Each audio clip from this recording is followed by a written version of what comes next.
I am the Tofu Golem. Please enjoy the video. You begin by validating accounts and freeing space.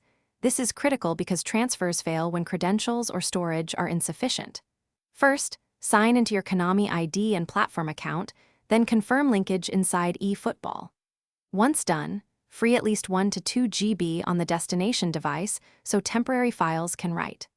Also, make sure to use a stable Wi-Fi network and temporarily disable VPN or mobile data handoff. These commonly interrupt the transfer process.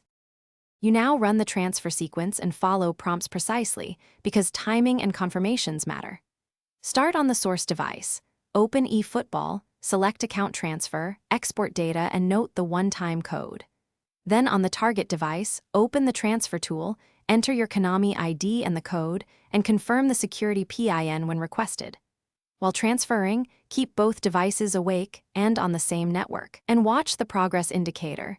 Do not close the app until you see the success confirmation. You finish by validating the imported content because incomplete transfers may skip items.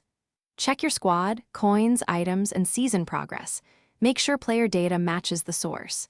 If something failed, try again with a fresh one-time code and a different reliable Wi-Fi network, reboot both devices and repeat the export/import flow.